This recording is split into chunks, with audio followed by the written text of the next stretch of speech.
का पिता है, कौन विष्णु की मां, शंकर का दादा कौन है, हमको दे बता। ये जानने के लिए कृपया सुनिए। जगत गुरु तत्वदर्शी संत रामपाल जी महाराज के अमृत वचन सर्व पवित्र धर्मों के पवित्र शास्त्रों के आधार पर। अब ये प्रसंग चल रहा है क्योंकि हर पहलू पर तुरंत प्रमाण देने से ही हमारा दिल रुकता है। नहीं तो प्रथम बार इस सत्संग को सुनती है पुण्यात्माएं, वो घबरा जाते हैं कि ये अच्छा संत है, ब्रह्मा विष्णु महेश को नासवान बता रहा है, तो वो उसको लगेगा ये दंत कथा सुना रहा है और ब्रह्मा विष्णु महेश का ये कोई आलोचक है। नहीं, दास किसी का आलोचक नहीं है, केवल सद ग्रंथों का प्रचारक अवश्य है। अब आपको दिखाते हैं अपने ही देवी पुराण, अपने ही सदग्रंथ। ये 18 पुराणों को पवित्र हिंदू समाज शिरोधार्य मानता है। कुछ एक सिरपरे हैं, वो तो कहते हैं हम किसी इस ग्रंथ को मानते नहीं, वो तो उनसे तो हमारा कोई लेना देना ही नहीं, वो कुछ भी कहते रहो, क्योंकि वो तो परमात्मा चाहने वाले व्यक्ति नहीं है।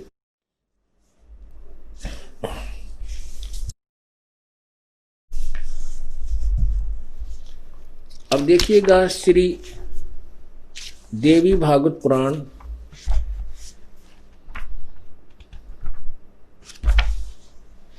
थोड़ा सा दिखाऊंगा इसमें, जिसमें भगवान विष्णु स्वयं स्वीकार करते हैं कि हमारा तो जन्म मृत्यु होता है। फिर आगे चलेंगे क्योंकि प्रसंग दूसरा है। ये देखिएगा श्रीमद् देवी भागवत, ये श्री देवी पुराण, और ये कहाँ से प्रकाशित है?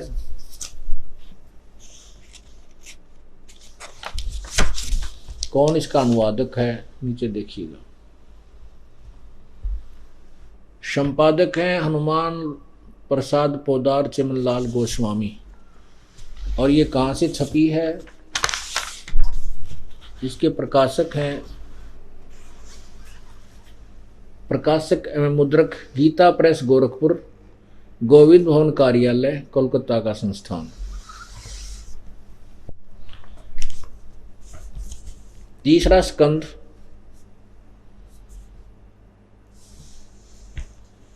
अध्याय नंबर ये 4 और 5 चल रहा है।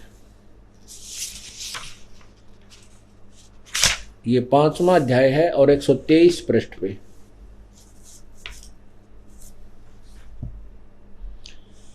यहां पर देखिएगा विष्णु जी दुर्गा की महिमा बताते हैं और अपने सतिथि कहते हैं। ये 122 से पढ़िएगा, पहले 122 से शुरू करते हैं, आज थोड़ा लंबा बता देते हैं। विष्णु जी कह रहा है कि माता मैं जान गया संपूर्ण संसार तुम्हारे भीतर विराजमान है, ये जगत सृष्टि और संहार तुमसे ही होते हैं।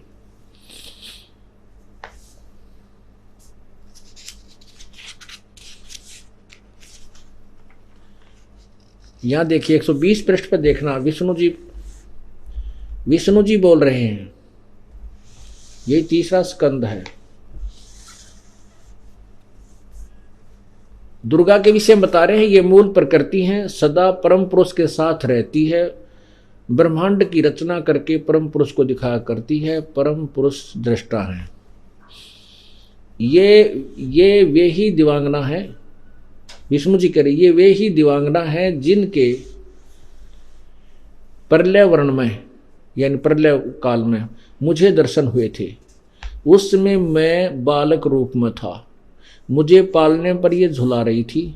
वट वृक्ष के पत्थर पर एक सुदृढ़ सैया बिछी थी, उस पर लेटकर मैं पैर के अंगूठे को अपने कमल जैसे मुख में लेकर चूस रहा था। इन्हें देखकर पहले की बात याद आ गई। ये हम सबकी जननी है। विष्णु जी कहते ये हमारी जननी है। इनके विषय में मेरी जितनी जानकारी है तथा मैं जो कुछ अनुभव कर चुका हूँ वह कहता हूँ। सुनो, आगे देखो। अब 120 पर आपने पढ़ा, अब 123 पर पढ़ो। 123 पर पढ़ो। तुम शुद्ध स्वरूपा हो, यह संसार तुम ही से उद्भासित हो रहा है। मैं ब्रह्मा और शंकर, विष्णु जी कहते हैं मैं ब्रह्मा और शंकर, हम सभी तुम्हारी कृपा से विद्यमान हैं। हमारा आविर्भाव जन्म, तिरोभाव मृत्यु, आविर्भाव माने जन्म, तिरोभाव माने मृत्यु। हमारा तो आविर्भाव और तिरोभाव हुआ करता है, केवल तुम ही नित्य हो, जगत जननी हो, प्रकृति और सनातनी देवी हो। भगवान शंकर भी कह रहा है, भगवान शंकर बोले देवी यदि माँ भाग विष्णु तुम्ही से प्रकट हुए हैं तो उनके बाद उत्पन्न होने वाला ब्रह्मा भी तुम्हारा ही बालक हुए, फिर मैं तमोगुणी लीला करने वाला शंकर क्या तुम्हारी संतान नहीं हुआ? अर्थात मुझे भी उत्पन्न करने वाली तुम ही हो। इसी पृष्ठ पर नीचे देखिएगा, इस संसार की सृष्टि स्थिति और संहार कर में तुम्हारे गुण सदा समर्थ हैं। उन्हीं तीनों गुणों से उत्पन्न हम यानी ब्रह्मा विष्णु एवं शंकर नियमानुसार कार्य में तत्पर रहते हैं। इससे देवी भागवत पुराण ने 2 बात सिद्ध कर दी, 3 बातें सिद्ध करती। एक तो ये जन्म मृत्यु होती है ब्रह्मा विष्णु महेश की, ये अविनाशी नहीं है। दूसरी ये सिद्ध करती कि ये दुर्गा के बेटे हैं। तीसरी यह सिद्ध करती कि रजगुण ब्रह्मा है, सदगुण विष्णु, तमगुण शिव जी। कहता है कि इन तीनों गुणों से उत्पन्न हम आपके द्वारा आदेश से हम सब कार्य केवल जितना हमें सौंपा जाता है नियम अनुसार ही हम उस कार्य को करते हैं। ये दास किसी देव को छोटा बड़ा बता करके अपने आप को महान सिद्ध करना नहीं चाहता, लेकिन इतना अवश्य चाहता है कि ये हम अपने सदग्रंथों को समझें। फिर आपकी इच्छा है जैसा करना वैसा करो,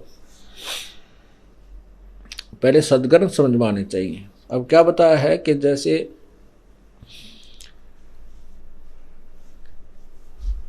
ब्रह्मा विष्णु महेश भी नासवान,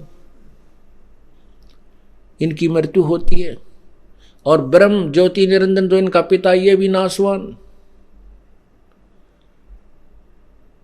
ब्रह्मा विष्णु महेश स्वयं स्वीकार करते हमारा तो जन्म मृत्यु होता है, हम अविनाशी नहीं है। और ब्रह्म के विषय में अब जैसे वो ब्रह्मा विष्णु महेश के पुजारी हैं जो इन जलाशयों पर आश्रित हैं, जब ये भी नष्ट होंगे तो इनके पुजारी कहाँ जाएंगे? वो भी नष्ट होंगे। तो गीता जी अध्याय नंबर 7 के श्लोक नंबर 12 से 15 तक स्पष्ट किया है कि तीनों गुणों के द्वारा जो कुछ भी हो रहा है और जो इन्हीं तीनों गुणों रजगुण ब्रह्मा सदगुण विष्णु तमगुण शिव जी की पूजा पर आश्रित हैं, इससे आगे किसी को मानने को तैयार नहीं। वो जिनका ज्ञान इन्हीं तीनों गुणों यानी तीनों भगवानों की भक्ति के द्वारा इनसे मिलने वाले लाभ से ही हरा जा चुका है, वो राक्षस स्वभाव को धारण किए हुए मनुष्यों में नीच दुष्कर्म करने वाले मूर्ख मुझे भी ना बजते।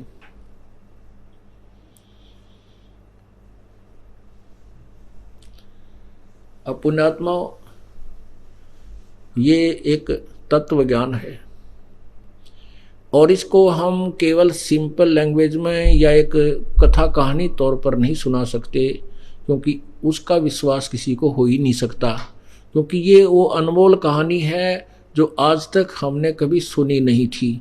जब ये तत्व ज्ञान हो जाएगा फिर हमें प्रमाण दिखाने की आपको आवश्यकता नहीं पड़ेगी, केवल कथा सुनाया करेंगे। आपके हृदय में इस सच्चाई को सच्चाई सिद्ध करने के लिए रह रहकर प्रमाण दिखाने पड़ेंगे। जब ये पुराना रंग आपके चढ़ा हुआ पेंट जो युगों युगों का हमने जो गलत शास्त्र पढ़े हुए हैं, गलत शास्त्रों का ज्ञान ग्रहण किया हुआ, शास्त्रों के विरुद्ध जो ज्ञान ग्रहण किया वो उतरेगा। अब फिर देखिए पवित्र गीता जी,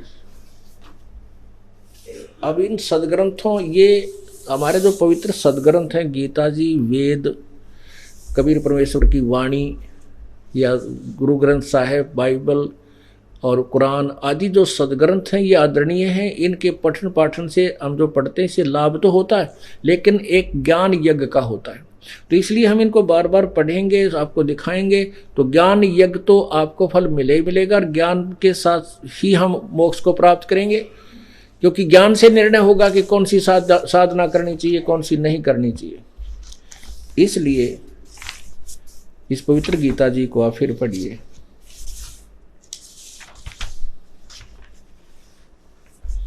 देखिएगा पवित्र गीता जी, श्रीमद् भगवत गीता, गीता प्रेस गोरखपुर से प्रकाशित है, अध्याय नंबर 7 के अब श्लोक नंबर 12 से देखेंगे। और भी जो सतगुण से उत्पन्न होने वाले भाव हैं और जो रजोगुण से तथा तमोगुण से उत्पन्न होने वाले भाव हैं, उन सबको मुझसे ही होने वाले ऐसा जान, परंतु वास्तव में उनमें मैं और वे मुझ में नहीं हैं। ये गीता ज्ञान दाता कौन है? ये ज्योति निरंजन है, ये काल है, ये ब्रह्म है, जो श्री कृष्ण जी के शरीर में प्रवेश करके प्रेत की तरह प्रवेश करके बोल रहा है। श्री कृष्ण जी को नहीं पता गीता में कि मैंने क्या कहा था, ये आपको प्रमाणित करेंगे। ये क्या कह रहा है? क्योंकि इस काल को एक बीमारी लगी है, श्राप लगा है। 1 लाख मानव शरीरधारी प्राणियों के जो सूक्ष्म शरीर होता है, शरीर ये तो स्थूल शरीर है, इसके अंदर एक और शरीर है जो जीव के साथ रहता है। जैसे सर्प कांचुली छोड़ देता है, वह कांचुली लंबी सी जो की तो रह जाती है, लेकिन सर्प ओरिजिनल चीज है, वो निकल कर चला जाता है, वो ओरिजिनल वस्तु है सर्प। इसी प्रकार इस शरीर के अंदर एक सूक्ष्म शरीर है, वो ओरिजिनल वस्तु है। ये तो ऐसे कांचुली जैसी ऊपर हमने पैर रखा है और कोट सा, ये छोड़ दिया जाएगा तो वो जीव अलग है जिस सूक्ष्म शरीर युक्त। तो सूक्ष्म शरीर युक्त प्राणियों को तपतशिला है काल के निज लोक में, वहां पर एक बहुत बड़ा तवा बना हुआ है पत्थर का, और वो इतना है अपने ऑटोमेटिकली वो गर्म रहता है, बहुत गर्म रहता है, और उसके ऊपर इनको डाल दिया जाता है। वहाँ ये तरफ तरफ के बहुत बुरी तरह अंदर से फिर गंध छोड़ते हैं। इनके अंदर जो वासना सारे जीवन में खट्टे मीठे चरचरे जो आहार इसने किए हैं, शराब मांस तम्बाकू गुटी शूटी लाई है, वो सारे जमा होते हैं और उनका गंध उनसे वासना वहाँ निकाल करके वो काल खाता है और जीव बुरा हाल हो जाता है। तरफ के इसके अंदर से निकालता है गर्म करके, जीव मरता नहीं और सूक्ष्म शरीर भी नष्ट नहीं होता वहाँ तपतशिला पर। उसके बाद ये शरीर वापस कर्म आधार पर आ जाता है जहाँ धर्मराज होता है। फिर इसको ऑटोमेटिकली आगे तार मिलता है, तू गधा बन, तू गधी बन, तू सुअर बन, कुत्ता बन, राजा बन। जो जिसका पुजारी है तो देव बन, देव तो विष्णु लोक में जा तो विष्णु का पुजारी है, शंकर का पुजारी था तो शंकर लोक में जा। लेकिन तपतशिला की विरानमाटी सबकी होती है, केवल कबीर परमात्मा के जो सत्य साधक हैं वो तपतशिला पर नहीं जाते, उनका काल अकाउंट नहीं लेता। नकली कबीर पंथियों की विरानमाटी इनसे भी बुरी होती है, क्योंकि वो तो कोई साधना नहीं करते। कोई विष्णु का पुजारी है, कोई शिव का पुजारी है, कोई शंकर ब्रह्मा का पुजारी है, कोई दुर्गा का है। इनको भी कम से कम आगे तो ठीक ठिकाना मिल जाएगा। तपतशिला पर दुखी होकर कोई विष्णु लोक का पुजारी विष्णु का पुजारी विष्णु लोक में, ब्रह्मा का पुजारी ब्रह्मा लोक में, शिव का पुजारी शिव लोक में, कुछ दिन तो स्वर्ग में अपने बुगड़े खा कर आ जाएगा। लेकिन ये कबीर पंथी तो किससे की पूजा ना करते, कबीर साहब की यथार्थ पूजा इनके पास है, इनके तो सीधे नरक में जाएंगे, क्योंकि इनकी साधना ठीक नहीं है, ये सत्कर्म मानना। और जो अन्य पूजाएं करते हैं उनसे भी नीचे भैरव भूत बताला की, ये तो नरकाहारी इंसान डायरेक्ट ही है। तो ये भी सथाई नहीं है, क्योंकि विष्णु लोक में जाने के बाद अपना पुण्य समाप्त करते ही उस स्वर्ग रूपी होटल से इसको निकाल दिया जाएगा। जैसे यहाँ से समय समाप्त होते ही आपका शरीर बाई फोर्स छुड़वा लिया जाएगा, ऐसे ही स्वर्ग में गए स्वर्ग से भी आपको अपना पुण्य खत्म होते ही निकाल दिया जाएगा। तो ये क्या कह रहे हैं आगे देखिएगा। अब आपने अध्याय नंबर 7 का श्लोक 12 पढ़ा। ये कहता है कि तीनों गुणों के द्वारा जो कुछ भी हो रहा है उन सभी को मुझसे ही होने वाला ऐसा जान, लेकिन वो मुझ में और मैं उसमें नहीं हूं। इस काल को 1 लाख जीव मानव शरीरधारी प्राणी खाने का श्राप लगा हुआ है। उसके लिए कहता है कि जो रजगुण ब्रह्मा से उत्पत्ति, तम सतगुण विष्णु से सती थी, तम गुण शिव जी से जो संहार हो रहा है, इसका मुख्य कारण तो मैं ही हूं, क्योंकि मैंने इनकी ड्यूटी ला रखी है उत्पत्ति, स्थिति और संहार करने की, और इनमें मैं नहीं हूं। ये जो ब्रह्मा विष्णु महेश से मैं अलग हूं, मैं न्यारा हूं, मैं अलग हूं, यानी भिन्न हूं इनसे। ये देखिएगा शिवपुराण, शिवपुराण में भी आपको प्रमाणित करते हैं। ये खुद कहते हैं, ये काल भगवान कहता है कि मैं इन ब्रह्मा विष्णु महेश से भिन्न हूं। ये देखिएगा, गीता प्रेस गौरव से प्रकाशित है। यहाँ फिर देखिएगा, संक्षिप्त शिवपुराण, प्रकाशक हनुमान प्रसाद पोदार, संपादक और प्रकाशक हैं गीता प्रेस गोरखपुर, प्रकाशक है मुद्रक गीता प्रेस गोरखपुर, गोविंद भवन कार्यालय कोलकाता का संस्थान। इसमें देखिएगा,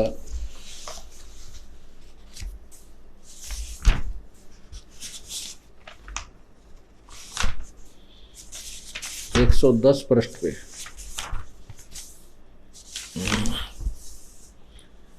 यह है रुद्र संहिता, और अध्याय नंबर 9 यहाँ समाप्त होता है। इसके एंड में लिखा है, इस प्रकार ब्रह्मा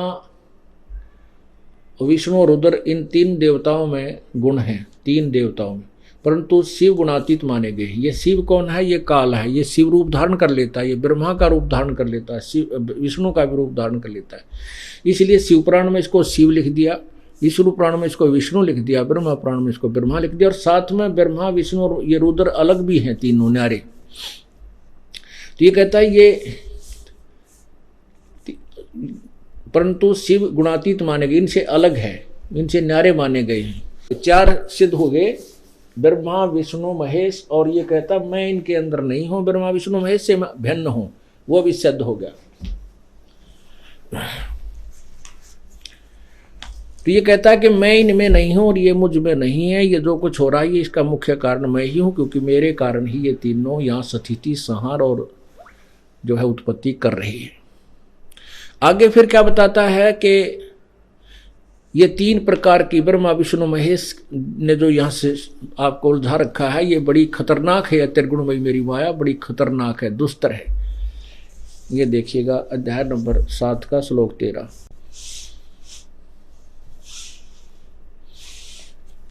अब आपने ये पढ़ाई था कि इसका मुख्य कारण मैं ही और ये मुझ में नहीं, ये मैं इनमें नहीं।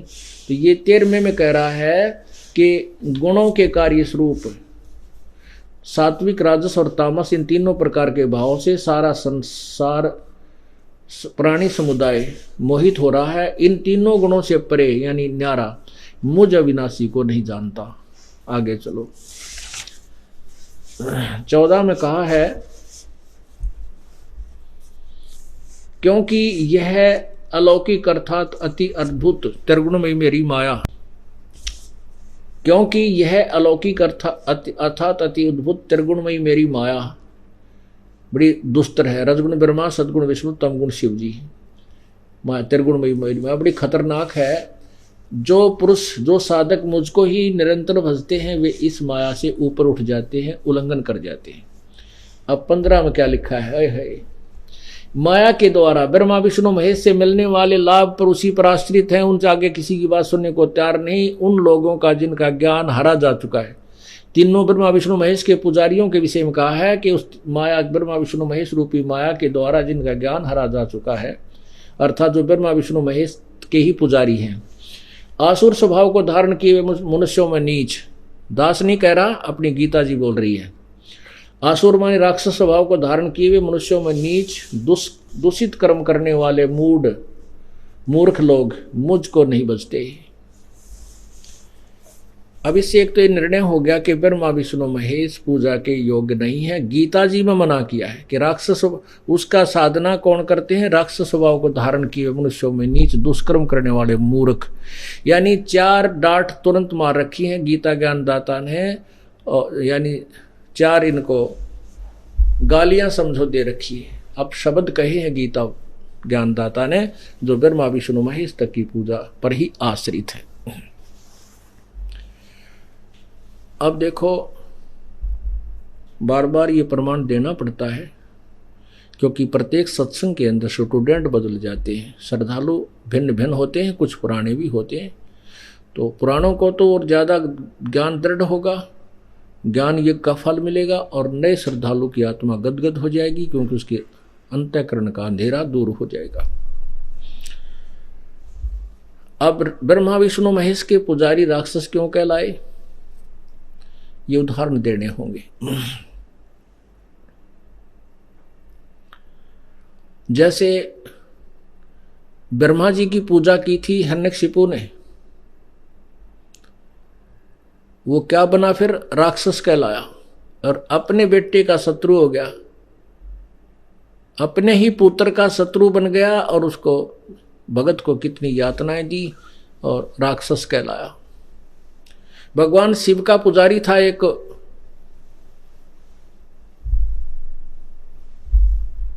भस्मागिरी, और शिव जी के द्वार के सामने, उनके गेट के सामने ऊपर को पैर करके नीचे को सिरासन पर 12 वर्ष तक तप किया। पार्वती ने प्रार्थना की भगवान शिव जी से कि हे भगवान, आप तो सर्वशक्तिमान हैं, आप जो चाहो सो दे सकते हो, ये आपका श्रद्धालु क्या मांगता है, इसको दे दो, ये चला जाए यहाँ से। तो भगवान शिव ने कहा, मांग भाई, क्या मांगता भस्मागिरी, मैं तेरे से अति प्रसन्न हूँ। भस्मागिरी कहने लगा कि भगवान वचनबद्ध हो जाओ तब मैं कुछ मांगूं। भगवान शंकर ने अपना पीछा छुटवाना था कि बार ने आगे रोज निकलते दिखे, धरना दे रखा है इसने। कहने लगा, अच्छा भाई तथा मैं क्या मांगता है, मैं वचनबद्ध होता हूँ। उसी समय खड़ा होकर के कहा कि मुझे अपना भस्म कड़ा दे दो। शंकर भगवान के पास एक भस्म कड़ा था, जिसको किसी के सिर के ऊपर रख के एक बार यूं कह दे भस्म, वो तुरंत राख हो जाता था, जल जाता था।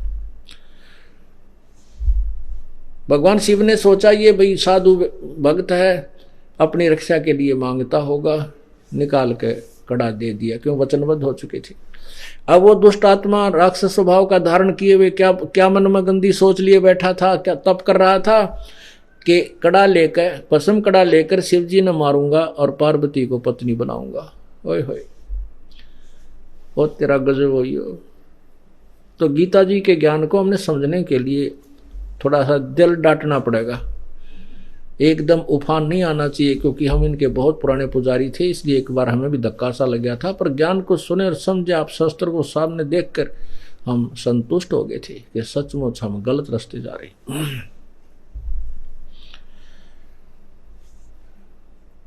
अब भगवान शिव जी भाग लिया अपनी मृत्यु के डर से। ये भी विचार करना ध्यान से, क्योंकि भगवान का भागना सिद्ध करता है कि शिव जी अविनाशी नहीं है, मृत्यु का कोप है। भस्मागिरी पीछे पीछे भाग लिया, भगवान शिव जी आगे आगे। भगवान ने आकर के पार्वती रूप बनाया और भस्मागिरी खड़ा हो गया, क्योंकि तो चाह ही पार्वती की थी। उसको यह भी मालूम था जब तक तेरे पास भस्म कड़ा शिव जी निकट नहीं आ सकता, अपनी पत्नी की सुरक्षार्थ भी नहीं आ सकेगा। इसलिए भस्मागिरी रुक गया, शिव जी भागा जा रहा है, कभी पीछे देख ले, कभी डांक ठोक दे। उधर से शिव पार्वती रूप बना करके भगवान ने आकर के उसको अपना कहा कि रुक जाओ, आप क्यों भाग रहे हो, मैं तेरे पास आ गया हूं। भस्मागिरी डट गया। अब पार्वती रूप में भगवान ने कहा कि तू डांस करके दिखा मुझे। वो कहने लगा, मैं तपस्वी आदमी हूँ। भस्मागिरी बोला, मुझे डांस करना नहीं आता। पार्वती के रूप में भगवान बोला कि मैं सिखाता हूँ तुझे, इस पैर को आगे कर, इसको पीछे कर, इस हाथ को ऊपर ला, इसको और थोड़ा और ऊपर ला। और जब सिर पे हाथ आ लिया, जिसमें हाथ में कड़ा था भस्मागिरी का, उसी के सिर पर, भस्मागिरी के सिर पे जब हाथ वो कड़ा आ लिया, कह दिया भस्म, वो भस्मागिरी खत्म हो गया। तब भगवान शिव जी का दिल डटा, वापस अपनी पत्नी के पास आया। पुण्यात्माओं, ये कथाएं हम पहला भी सुना करते, पर दिमाग काम नहीं कराया करता है, क्योंकि हमारे पास ये तत्व ज्ञान रूपी टॉर्च नहीं थी, ताकि इस अंधेरे में हम पहचान सकें अच्छे और बुरे को। अब हमारे पास तत्व ज्ञान रूपी तराजू होगी, इस तुला पर हम तुरंत तोल कर देख लेते हैं किसका कितना वजन है। और ये भस्मासुर कहलाया, फिर वो भस्मा असुर, भस्मा राक्षस। रावण ने शिव जी की पूजा की थी, इष्ट रूप मान के तमोगुण शिव की, राक्षस कहलाया और कुत्ते वाली मौत मरा। पुण्यात्माओं, दास नहीं कह रहा, ये अपनी पवित्र गीता जी में लिखे हुए ज्ञान को विस्तृत कर रहा हूं, उसको आपके सामने विस्तृत तरीके से पेश कर रहा हूं विद प्रूफ। आगे वैष्णो पुजारी जो है, विष्णु जी के पुजारियों को वैष्णव बोलते हैं। वैष्णव जो सतोगुण विष्णु के पुजारी, वैष्णु साधु। एक बार हरिद्वार के अंदर कुंभ का मेले पर एक पर भी लगनी थी। कुंभ के मेले पर ये नागा, औगड़, गौरी, कनपाड़े, गिरी, पुरी, ये सभी तमोगुण शिव के पुजारी और वैष्णु साधु विष्णु के पुजारी, ये सभी वहां पहुंच गए और अपने अपने ग्रुप में जाकर के इकट्ठे हो गए। फिर स्नान करने के लिए जिस दिन स्नान होना था, पूरे का पूरा ग्रुप समुदाय चलता है। सबसे पहले नागा पहुंच गए और उन्होंने पूरी हर की पैड़ियों को घेर लिया स्नान करने के लिए। पीछे से वैष्णु साधुओं का पूरा ग्रुप आया। वैष्णु साधु कहने लगे, भाई नागा तुम मत नाओ, पहले हम स्नान करेंगे, हमारा नंबर है, क्योंकि हम सर्वश्रेष्ठ संत हैं, क्योंकि हम सतोगुण के पुजारी हैं, हम विष्णु साधु हैं, सब व्यसनों से हम दूर हैं। नागा कहने लगे, नहीं, हम सर्वश्रेष्ठ हैं, सबसे पहले हम स्नान करेंगे और हम त्यागी वैरागी हैं, हमें किसी चीज़ की इच्छा नहीं है, हम निवस्त्र रहते हैं। विष्णु साधु कहने लगे, तुम बाहर आ जाओ, तुम सर्वश्रेष्ठ नहीं हो, तुम नहाते न धोते, शरण फिर टट्टी के हाथ भी ना धोते, तुम पशु की तरह नंगे फिरते हो, तुम कहे कि सर्वश्रेष्ठ हो, बाहर आओ। इस तरह बातें उन्होंने नागाओं को कह दी। नागा फिर अपना वापस मुड़ लिए, लट्ठम लट्ठा मुक्कम मुक्का। वो भगवान भी भूल गए, हर की पैड़ी भी खत्म हुई, नहीं याद रही, और ना ही वह पर भी याद रही जिसके लिए नान गए थे। मुक्का मुक्का फिर तलवार निकाल लाए, तीर मारे एक दूसरे को। 25,000 वो ये त्रिगुण पुजारी कट वहां पर जो है कत्लेआम हो गया, आपस में लड़ मरे और गंगा के पानी को लाल कर दिया, और उसमें सौ बह बह कर चाल रहे हैं उन पुजारियों के। पुण्यात्माओं, इस सदग्रंथ को हमने समझ करके तत्व ज्ञान को ग्रहण करना है और तत्व ज्ञान की रोशनी में कदम रखने हैं, कहीं ठोकर ना लग जा। पहले बहुत भटक चुके हैं। अब ये तो तीनों पुजारी, तीनों गुणों के पुजारी और इनकी पूजा की सतिथि क्या गति होती है, ये आपके सामने प्रत्यक्ष हुआ। अब ब्रह्म विनाशवान है। गीता जी अध्याय नंबर 4 के श्लोक नंबर 5 में कहता है कि अर्जुन, तेरे और मेरे बहुत जन्म हो चुके, तू नहीं जानता, मैं जानता हूं। अध्याय नंबर 4 के श्लोक नंबर 9 में कहा कि मेरे जन्म और कर्म दिव्य हैं, अलौकिक हैं। मृत्यु तो होती है मेरी, लेकिन तुम्हारी तरह नहीं, मेरी अलौकिक मृत्यु है।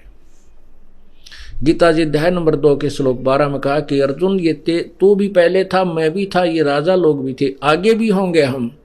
ये मत सोच के वर्तमान में ही है, इसलिए तू शोक मत कर।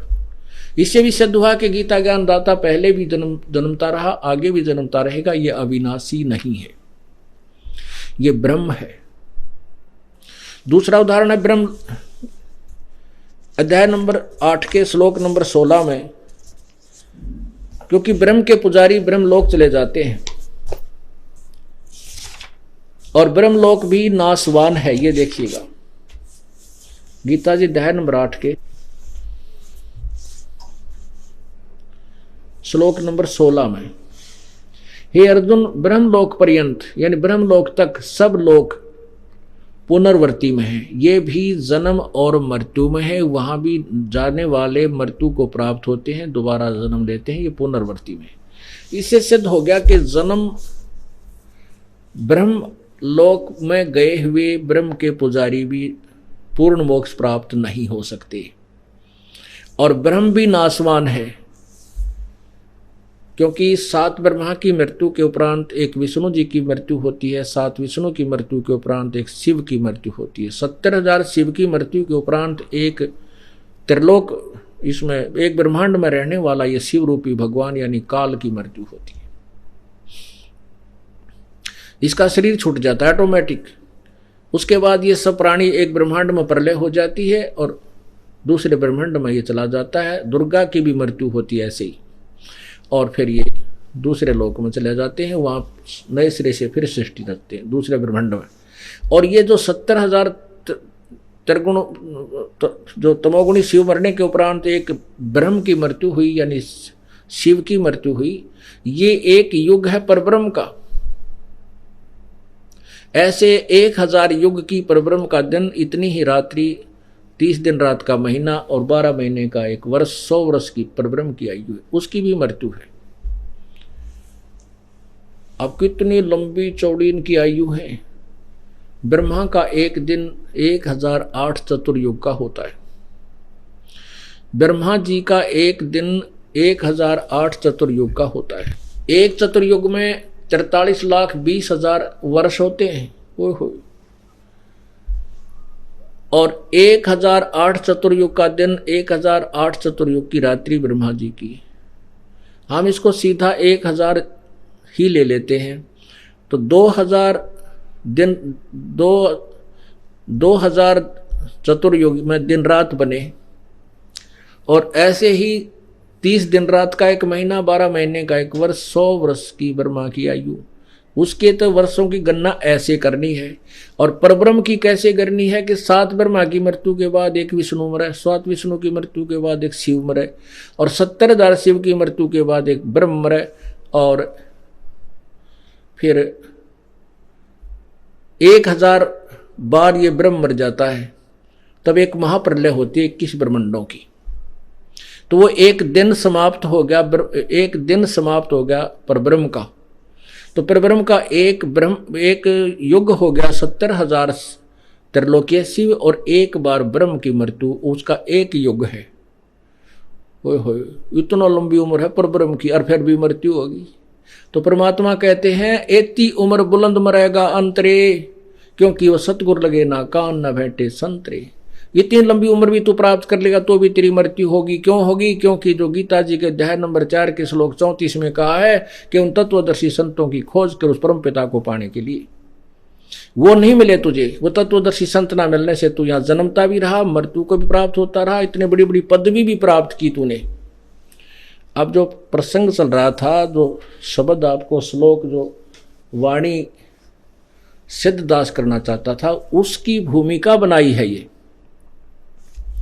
अब क्या बताते हैं? केवल एक कबीर परमात्मा अविनाशी है, और वहां गए हुए सभी हंस अविनाशी हैं। वहां रहने वाले और यहां से गए हुए जो वहां पहुंच चुके हैं, वो कभी मृत्यु को प्राप्त नहीं होंगे। उसके बारे में बताया है कि मन तू चल रे सुख के सागर, जहां शब्द सिंधु रत्नागर। कोटि जन्म तन भ्रमत हो गए, कुछ ना हाथ लग्या रे, कुकर सुकर खरबा बोरे, कौआ हंस बगारे। कोटि जन्म तू राजा की, ना मिटी न मन की आशा, और भिक्षुकों का दर दर घूम लिया, तुझे ये मिला ना निर्गुण रासा। क्या बताते हैं कि तू ऐसा भी साधक रहा है, कोटि करोड़ों जन्म तू राजा रहा, और फिर भी मन की वृत्ति तेरी भरी नहीं, यानी तू फिर भी संतुष्ट नहीं हो पाया। पुण्यात्माओं, यहाँ ऐसी दुर्गति है कि जैसे सतयुग में राजा अम्बरीश थे, त्रेता में वही आत्मा राजा जनक हुई, उसके नौकर, हाथी, घोड़े बड़े ठाठ बाट थे, और वही आत्मा अपने पुण्यों को अक्षीण करके फिर गुरु नानक देव बने। एक नवाब के घर पे, एक नवाब के मोदी खाने में नौकरी प्राप्त की। कहाँ तो उनके खुद नौकर थे जो वो राजा जनक रूप में, राजा अम्बरीश रूप में थे, और फिर स्वयं नौकर लगे अपने पुण्यों को अक्षीण करके स्वर्ग में, और वापस आ गए। तो क्या बताते हैं? इंद्र कुबेर इसकी पदवी ब्रह्मा वरुण दुर्मराया, और विष्णुनाथ के लोक को जाकर तो फिर भी वापस आया। तेरी जन्म मृत्यु समाप्त नहीं हुई। ये क्या जीवन हुआ? एक समय पुण्य कर लिया, स्वर्ग में जाकर के समाप्त किया, कुछ पुण्य बचा, उसमें राजा बन गया, दूसरे जन्म भी राजा बन गया, और फिर क्या हुआ? वो पुण्य तो समाप्त हुए, फिर पाप कर्मों का दौर शुरू हो गया। यदि परमात्मा आकर के ना संभालते तो नानक जी का वो जीवन व्यर्थ चला जाता। अब परमात्मा ने आप सभी को उसी तरह गुरु नानक देव जी की तरह के संभाला है, इस दास की ड्यूटी ला दी है। आपको वही तत्व ज्ञान जो उनको प्राप्त था आपके पास पहुंचाया जा रहा। अब आप नहीं करोगे तो दोषी स्वयं हो, प्रभु का दोष नहीं रहा। तो क्या बताते हैं, इंद्र कुबेर इसकी पदवी ब्रह्मा वरुण धर्मराया होय होय। इंद्र कहते कोटि जन्म तू राजा के ना, कोटि करोड़ जन्म राजा हो लिए, राजा बनकर ठाठ भोग लिए, सारे अच्छे गुलछरे उड़ाए, बकवाद गड़ी, और फिर मृत्यु को प्राप्त हो गया, फिर मनमाना की ऐसी जगह मजदूर बन गया, क्योंकि पुण्य खत्म हो गए, थोड़ा बहुत शेष जीवन कोई बचा है संस्कार मनुष्य के, वो कति मजदूर बन करके अपना जीवन खो जाता है, आगे भक्ति उसको नहीं मिली तो फिर वो जीवन व्यर्थ हो जाता है। फिर 84 लाख योनियों के अंदर नाना प्रकार के प्राणियों के शरीरों में ये कष्ट उठाता है। उसके लिए बता रहे हैं कि कुक्कर शुक्र खरबा बोरे कौआ हंस बगारे, कुक्कर कुत्ता शुक्र सुअर, ओए होए कलेजा धड़के सुअर, और घर गधे की जुन्नी हमने भोगी है, और आगे फिर तैयार रखी है, ये भक्ति ठीक ना करी तो, सत्य भक्ति नहीं की तो।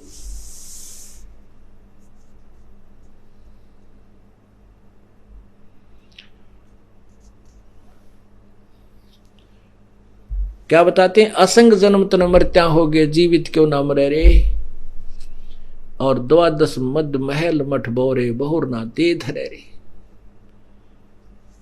आपने अभी तक 10वां द्वार सुना था, 10वां द्वार। अब 10वां द्वार केवल एक ब्रह्मांड तक ही सीमित है।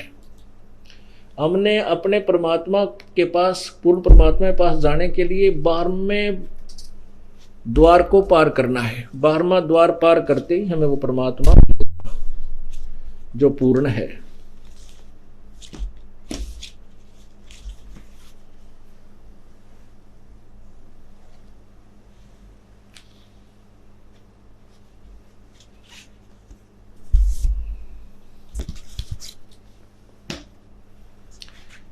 पहले एक ब्रह्मांड देखिए,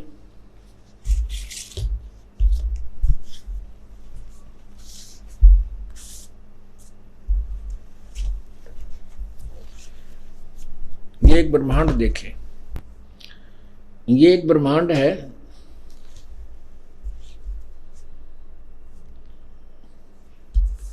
ये एक ब्रह्मांड का मानचित्र है। इसमें क्या स्थिति है देखिए, ब्रह्मा, ये विष्णु जी, ये भगवान विष्णु जी का लोक है, ये भगवान ब्रह्मा जी का लोक है, ये भगवान विष्णु जी का लोक है।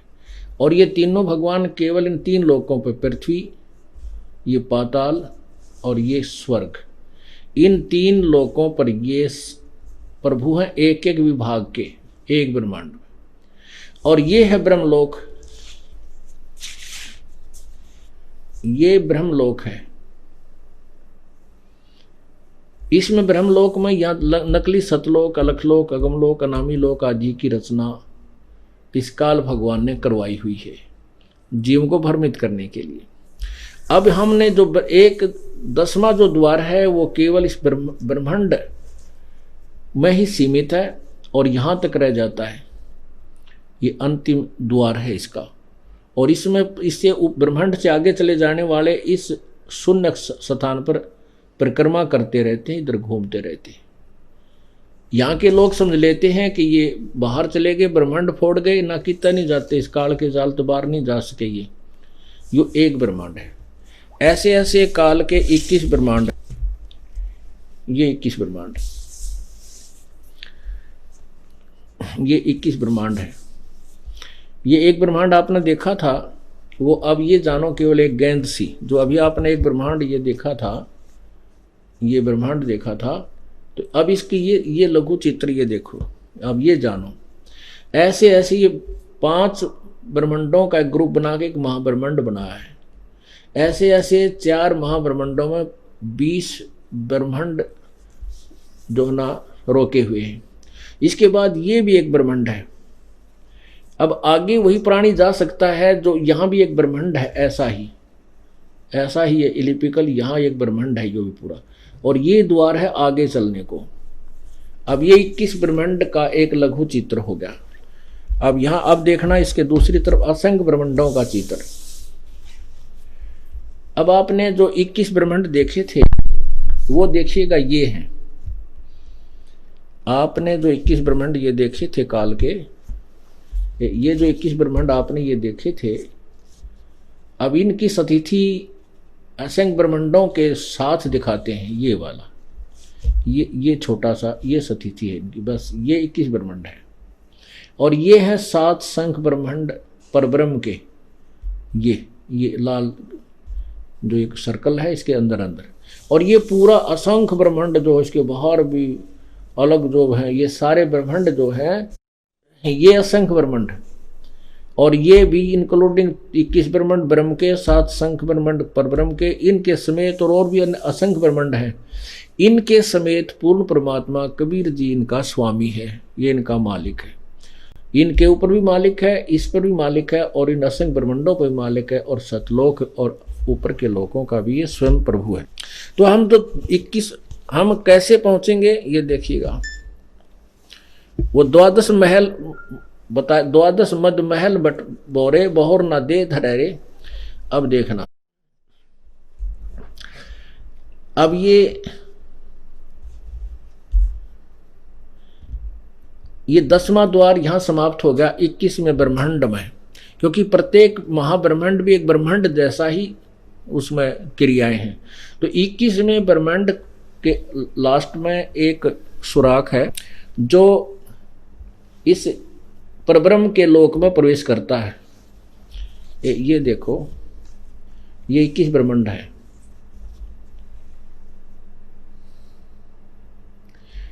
एक ब्रह्मांड ये है, प्रत्येक ये पूरा भी 21 ब्रह्मांड भी एक ब्रह्मांड टाइप है।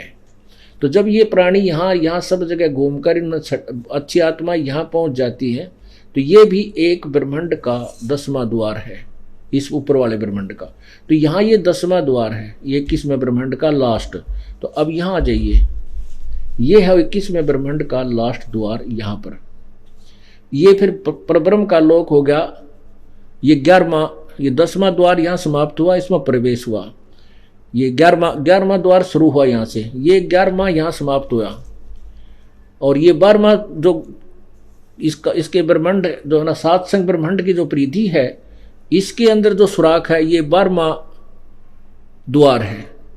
ये आपने देखा 10वां द्वार, ये 21-20 ब्रह्मांड का जो है, ये एक ब्रह्मांड में भी ये स्थिति है, और ये पूरा एक ब्रह्मांड बना इसमें भी।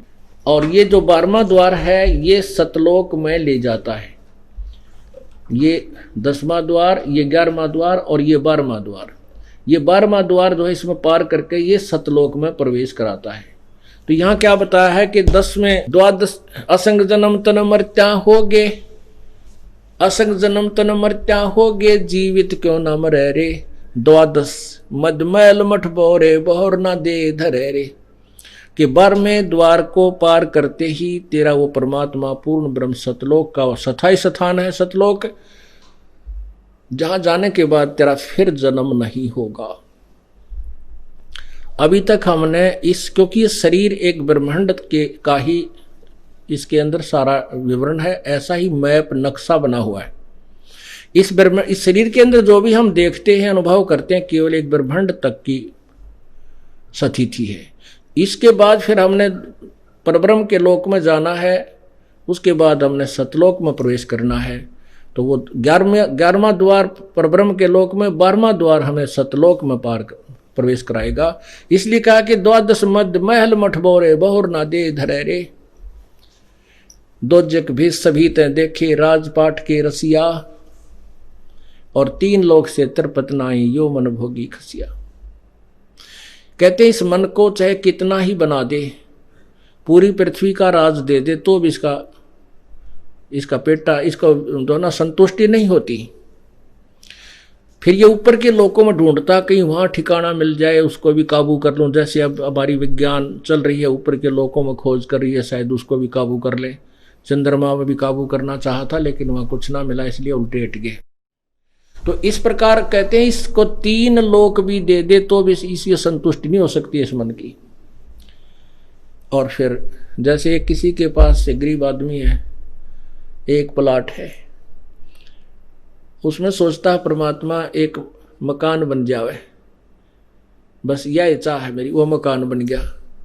फिर नो कहे परमात्मा 2 पुत्र हैं, एक और प्लाट हो जावे, बनो बेशक मत। वो दूसरा भी दुख सुख पाकर प्लाट ले लिया। फिर प्रार्थना करता परमात्मा इसमें एक मकान और बन जाए, वो भी बन गया। और फिर सोचा एक फैक्ट्री ला लो, थोड़ा ब्योत और हो गया, 10 लाख अपने पास हो गए और 50 लाख का ले लिया ऋण, वह फैक्ट्री होगी फेल, और पीछे पीछे पैसे मांगनी, आगे आगे वो भगत जी का भाग रहा है। तो कहते हैं और फिर मृत्यु हो जा। मृत्यु होने के बाद वह कोठी बनाई थी, उस कोठी के वो कुत्ता बन कर गली में लौटेगा, उसमें कोई प्रवेश भी ना होने देगा आपको। इसलिए परमात्मा कहते हैं 3 लोक से भी ये संतुष्ट नहीं है ये मन भोगी खसिया। इसका क्या ट्रीटमेंट है, कैसे इस मन को संतुष्ट किया जाएगा। सतगुर मिले तो इच्छा मेटे, पद्मल पदे समान, चल हंसा उस लोक पठाऊं जो आदि अमर अस्थान। कहते हैं सतगुरु मिले, तत्वदर्शी संत मिलेगा तो इसके जो है संतुष्टि होगी, इसकी इच्छा को समाप्त कर देगा। यहाँ की कुछ भी इच्छा नहीं रहेगी। इस तत्व ज्ञान को सुनने के बाद आपकी केवल सतलोक की चाह रह जाएगी। सतगुरु मिले तो इच्छा मेटे, पद मिल पदे समान। सतगुरु मिलेगा तो इच्छा खत्म कर देगा और वास्तविक पद, वे ऑफ वर्शिप, परमात्मा की सही पद्धति दे करके आपको उस पद के आधार से, उस पद्धति के आधार से उस परम पद की प्राप्ति करवा देगा वो तत्वदर्शी संत। सतगुरु मिले तो इच्छा मेटे, पद मिल पदे समान, चल हंसा उस लोक पठाऊं जो आदि अमर अस्थान। कबीर परमेश्वर कहते हैं चल मेरी प्यारी आत्मा तुझे उस लोक में ले जाऊं जहां सदा रहने वाला लोक है, कभी नष्ट नहीं होगा। 4 मुक्ति जहां चंपी करती माया होरी दासी। ओह, कहते हैं वहां पर जिन सुखों को तुम यहाँ स्वर्ग महास्वर्ग तक ढूंढ रहे हो, ब्रह्मलोक तक, ये तो सुख तेरे चरणों में पड़े रहेंगे सतलोक के अंदर। 4 मुक्ति जहां चंपी करती माया होरी दासी, दास गरीब अभय पद पर सब मिले राम अविनाशी। कहते हैं गरीबदास साहिब कहते हैं कबीर परमात्मा ने मुझे अपने ही पाने की विधि बताई है कि वहां पर 4 मुक्ति जहां चंपी करती माया होरी दासी, और दास गरीब अभय पद पर सब मिले राम अविनाशी। गीता जी अध्याय नंबर 15 के 16 श्लोक 16 और 17 में 3 परमात्मा बताए। एक क्षर पुरुष, एक अक्षर पुरुष। क्षर पुरुष ये ब्रह्म है, अक्षर पुरुष ये परब्रह्म है। तो वो दोनों ही नासवान बताए हैं, उनके प्राणी भी नासवान बताए हैं। और गीता जी अध्याय नंबर 15 के 17 श्लोक में कहा कि अविनाशी परमात्मा तो इन दोनों से कोई और है, पुरुषोत्तम तो अन्य ही है, जो तीनों लोकों में प्रवेश करके सबका धारण पोषण करता है, और वही परमात्मा अविनाशी परमात्मा कहा जाता है, परमेश्वर कहलाता है। गीता जी अध्याय नंबर 18 के श्लोक 62 में इसलिए गीता ज्ञान दाता कहता है कि अर्जुन तू सर्वभाव से उस परमेश्वर की शरण में जा, जिसकी कृपा से तू परम शांति और सतलोक को प्राप्त होगा, शाश्वत स्थान, सदा रहने वाला उस अमर स्थान को प्राप्त हो जाएगा। वही प्रमाण यहां दिया जा रहा है कि सतगुरु 4 मुक्ति जहां चंपी करती माया होरी दासी, और दास गरीब अभय पद पर से वो मिले राम अविनाशी। वो अविनाशी राम मिलेगा। आपको राम की परिभाषा सुनाई थी, अब उसी राम पर कि कौन सा राम, ब्रह्मा राम, विष्णु राम, शिव राम और ब्रह्म राम, परब्रह्म राम, ये सब नाशवान है। अविनाशी राम केवल कबीर राम है, और उसकी प्राप्ति इस विधि से होगी जो हम बताएंगे। बोलो सतगुरुदेव। कर जोड़ूं विनती करूं, धरूं चरण पर शीश, गुरु राम देवानंद जी महाराज ने दियो नाम बख्शीश। कोटि कोटि सिजदा करूं, कोटि कोटि प्रणाम, चरण कमल में राखियो मैं बांधी जाम गुलाम। कुत्ता तेरे दरबार का, मोतिया मेरा नाम, गले प्रेम की जेवड़ी, जा खेचो वहां जाऊं मैं। तो करो तो बावड़ू, दूर दूर करो तो जाऊं, जो राखो तो ही रहूं, जो देव सो खाऊं।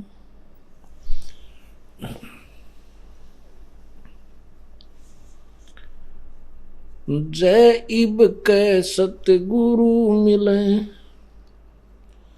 सब दुख आँखों रोए। चरणों ऊपर शीश धरूं, कहूं जो कहनी हो। कबीर गुरु जी मिलेंगे, पूछेंगे कुशलात, आद्य अंत की सब कहूं, अपने दिल की बात। गुरु जी तुम ना भूलियो, चाहे लाख लोग मिल जाए,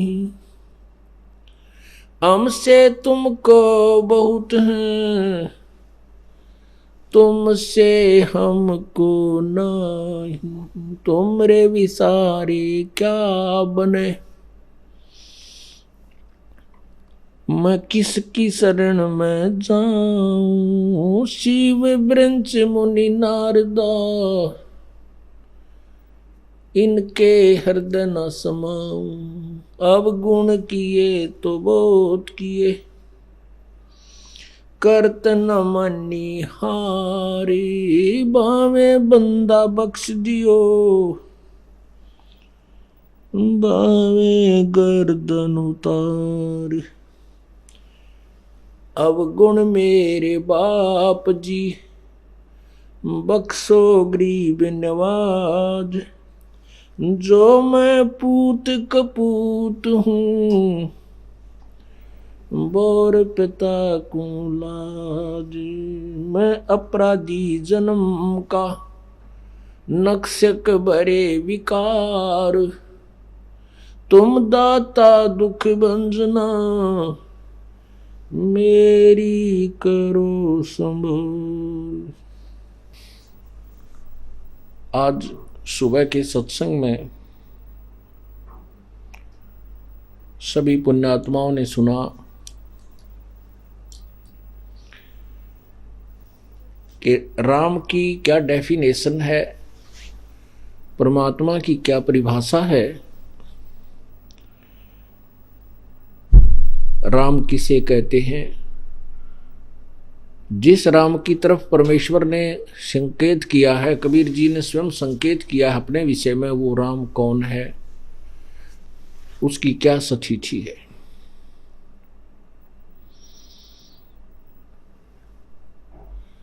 यदि हम अन्य रामों की, अन्य देवताओं की जो पूजा करेंगे, उससे हमें लाभ है या हानि है, हमें कितना लाभ होगा।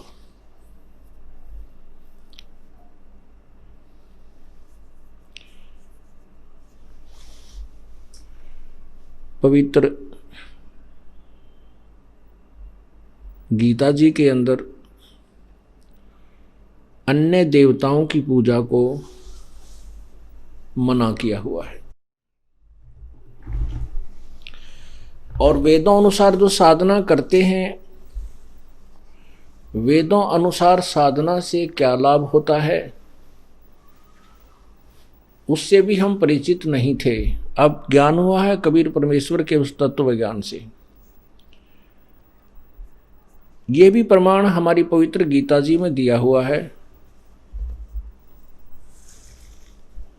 पवित्र गीता जी किसी मजहब विशेष की नहीं है, किसी धर्म विशेष की नहीं है। ये मानव मात्र के कल्याणार्थ इसके अंदर ज्ञान है।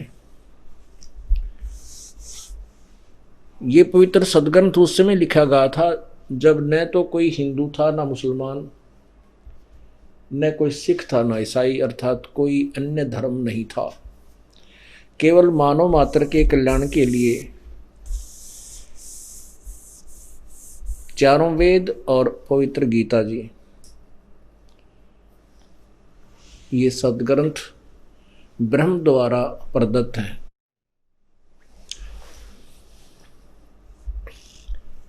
पवित्र हिंदू धर्म में जन्म होने के नाते भी हम अपने सदग्रंथों के यथार्थ ज्ञान से अपरिचित रहे, जिस कारण से हमारे को जिसने भी जिस तरीके से भ्रमित किया हम भ्रमित होते चले गए।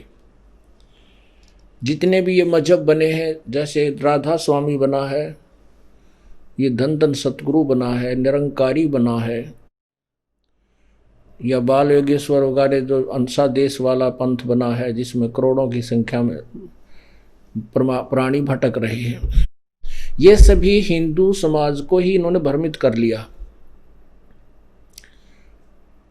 क्यों भ्रमित कर दिया? क्योंकि हमें ज्ञान नहीं था कि हमारे सदग्रंथ क्या बताते हैं। और राधा स्वामी पंथ और उसी की ब्रांच धन धन सतगुरु सच्चा सौदा जिसको कहते हैं, ये इन्होंने तक कति भट्ठा बैठा दिया। ये कहते हैं वेद और शास्त्र ग्रंथों को, गीता को हम नहीं मानते, वेद और गीता को कहते हैं ये भी तो किसी ने लिखा है, बोला है, और संत समय पा करके जो ज्ञान देते हैं वही यथार्थ होता है। ऐसी कुछ थ्योरी बना करके उन्होंने एक बहुत बड़े समाज को बिगाड़ दिया, मानव समाज को। पुण्यात्माओं, यदि वेद और गीता यथार्थ ज्ञान नहीं रखते तो उनके ज्ञान से आपको परिचित करा दें तो दांतों तले उंगली दबाओ। वो कहते हैं हम जो संत ज्ञान देते वही श्रेष्ठ होता है।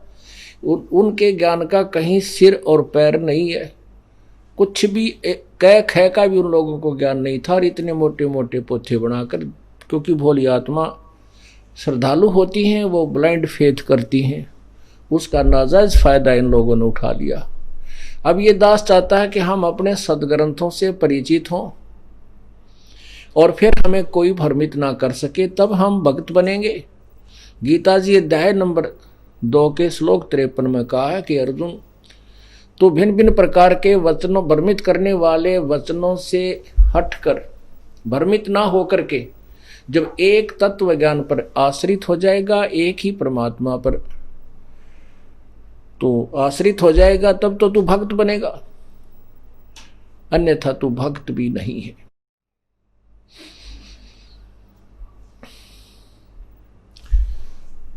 अपने पवित्र गीता जी में लिखा है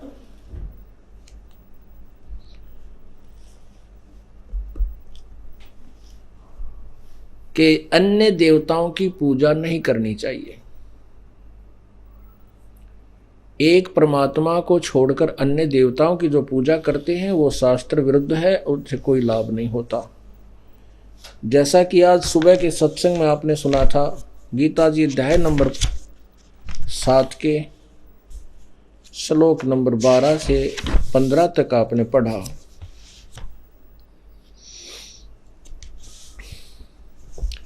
ये देखिएगा, श्रीमद् भगवत गीता अध्याय नंबर 7 का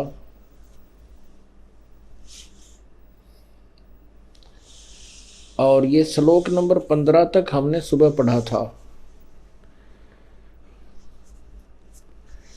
ये 14 में लिखा है कि क्योंकि वह अलौकिक अर्थात अति अद्भुत त्रिगुणमयी, रजगुण ब्रह्मा, सतगुण विष्णु, तमगुण शिव जी रूपी जो माया है, अर्थात उनके द्वारा जो व्यवस्था की गई है, ये मेरी माया बड़ी दुस्तर है, खतरनाक है। जो पुरुष मुझको निरंतर भजते हैं वो माया का उल्लंघन कर जाते हैं। 15 में लिखा है कि इस माया के द्वारा रजगुण ब्रह्मा, सतगुण विष्णु, तमगुण शिव जी के द्वारा जिनका ज्ञान हरा जा चुका है, अर्थात जो इनसे ऊपर किसी, इससे आगे कोई भक्ति करने को मानते नहीं, इन्हीं पर आश्रित हैं, उनके विषय में कहा गया है कि जो इस त्रिगुणमयी माया के द्वारा जिनका ज्ञान हरा जा चुका है, ब्रह्मा विष्णु महेश की साधना पर आरूढ़ जिन जो व्यक्ति हैं, कहते हैं उन माया के द्वारा जिनका ज्ञान हरा जा चुका है, असुर स्वभाव को धारण किए मनुष्यों में नीच, दूषित कर्म करने वाले मूर्ख मूढ़ लोग मुझको नहीं बचते। अब इसी से संबंधित है, इन्हीं के अन्य देवताओं के विषय में ये चल रहा है। यहाँ से 20 से फिर यही स्टार्ट है। उन भोगों की कामना द्वारा जिनका ज्ञान हरा जा चुका है, अपने स्वभाव से प्रेरित होकर उस नियम को धारण करके अन्य देवताओं को भजते हैं, पूजते हैं। 21वें 7वें अध्याय का 21वां, ये 7वां अध्याय चल रहा है, इसके अंदर 21वां श्लोक है। जो काम भक्त जिस जिस देवता के स्वरूप को श्रद्धा से पूजना चाहता है, उस भगत की श्रद्धा को मैं उसी देवता के प्रति स्थिर करता हूँ। 22 में लिखा है कि वह पुरुष उस श्रद्धा से युक्त होकर उस देवता का पूजन करता है और उस देवता से मेरे द्वारा ही विधान किए हुए उन इच्छित भोगों को निसंदेह प्राप्त करता है। आगे देखना, स्पष्ट कर दिया है 23 में, अध्याय 7 के श्लोक 23 में, परंतु उन अल्प बुद्धि है जो अन्य देवता पूजते हैं, ब्रह्मा विष्णु महेश की पूजा करते हैं, उन अल्प बुद्धि यानी मंद बुद्धि वालों का वह फल नाशवान है, तथा देवताओं को पूजने वाले देवताओं को प्राप्त होते, मेरे भक्त मुझको ही प्राप्त होते। अब क्या स्पष्ट कर दिया कि तीनों देवता, रजगुण ब्रह्मा, सतगुण विष्णु, तमगुण शिव जी, ये इनकी पूजा करने वाले अल्प बुद्धि मंद बुद्धि के लोग हैं, और क्योंकि इनके द्वारा प्राप्त ज्ञान और इनकी साधना से अक्षणिक लाभ होता है। यही प्रमाण गीता जी अध्याय नंबर 9 के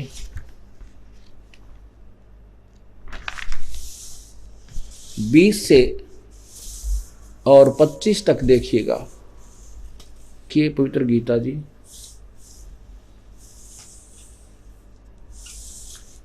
अध्याय नंबर 9 का श्लोक 20 में, तीनों वेदों में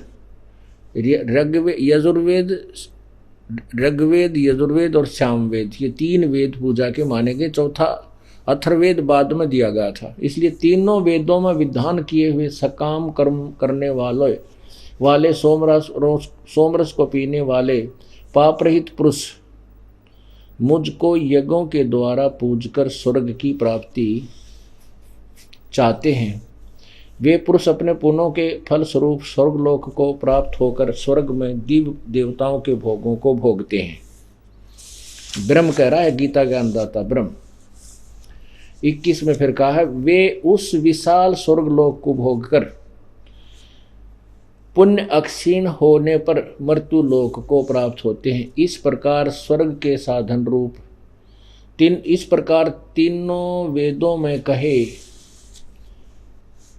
हुए सकाम कर्म का आश्रय लेने वाले भोगों की कामना वाले पुरुष बार बार आवागमन यानी जन्म मृत्यु को प्राप्त होते हैं, अर्थात पुण्यों के प्रभाव से स्वर्ग जाते हैं, पुण्यक्षीण होने पर मृत्यु लोक में आते हैं।